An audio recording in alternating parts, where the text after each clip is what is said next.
vamos então continuar com as possibilidades do roque.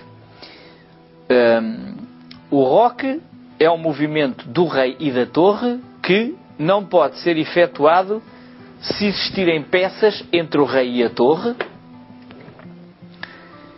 Também não pode ser efetuado se o rei já se movimentou e depois, mais tarde, voltou para a casa inicial, já não pode fazer o roque, perdeu esse direito.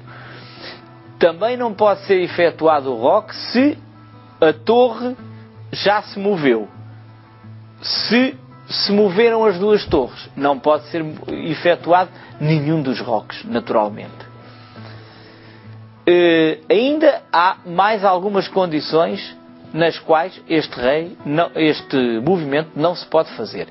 Nomeadamente, se uma peça estiver a dar cheque ao rei contrário, o roque não serve como movimento de proteção, de fuga ao cheque. Portanto, isto não pode ser efetuado.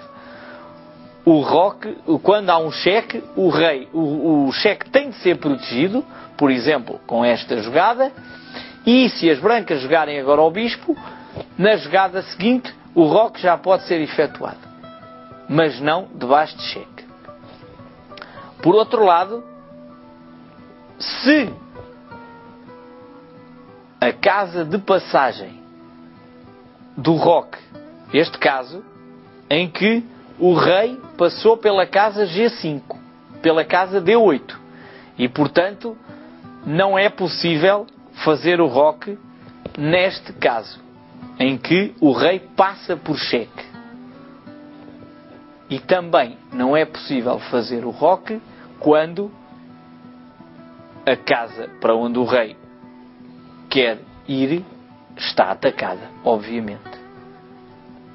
Há, portanto, imensas condições onde o roque não pode ser efetuado. Desde, vamos repetir, portanto, quando o rei já se movimentou, quando se movimentaram as torres, quando o rei está em cheque, passa por cheque ou vai para cheque, em todas estas situações, o roque não pode ser efetuado. Estas regras, uma vez que são imensas, devem existir nas aulas folhetos de ensino do xadrez com a explicação visual de todas estas regras para que os professores possam dar aos seus alunos e que os alunos possam pôr todo o tipo de dúvidas que surjam sobre estas variadíssimas exceções.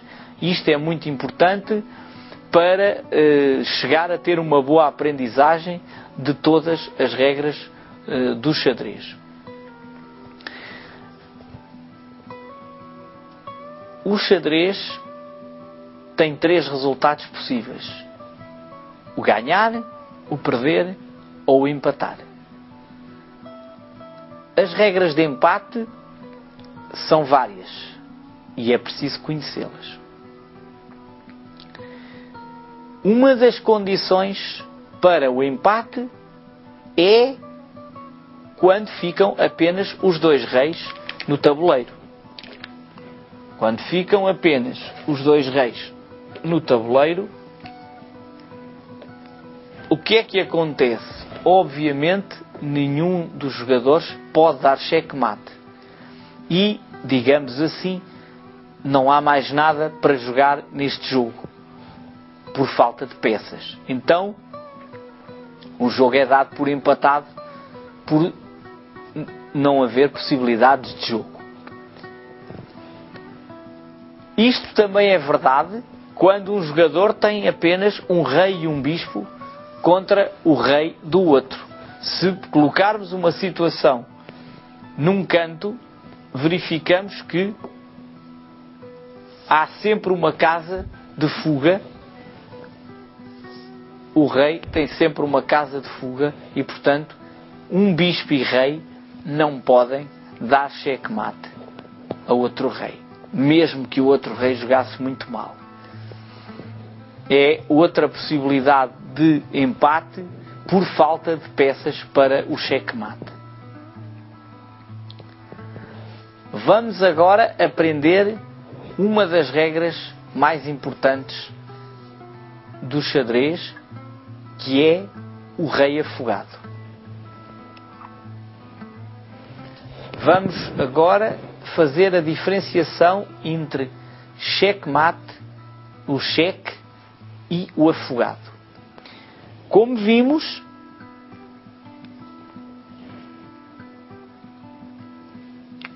vamos colocar uma situação exemplo.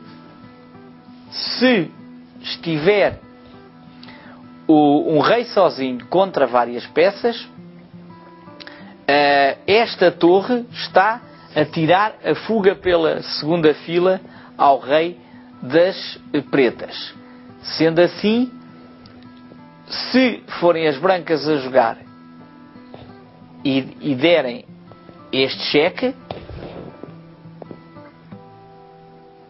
isto é checkmate, uma vez que não há possibilidade de fuga.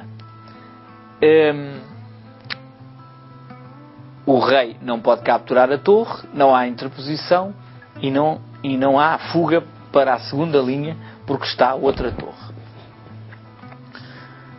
Agora vamos substituir a torre por uma dama e vamos ver uma situação um pouco diferente. Se a dama der cheque na primeira fila, o rei pode fugir para a segunda fila e não é checkmate. O jogo continua. Então, muita atenção. Cheque é um ataque que tem fuga e o jogo continua. Voltando à situação anterior, se for cheque com a torre na primeira fila, o rei não tem para onde fugir, porque a torre está a dar cheque e na segunda fila há um controle da dama. Então, checkmate é um ataque que não tem fuga. Segunda situação. Agora vamos prestar atenção a uma situação diferente. As brancas jogam dama F2.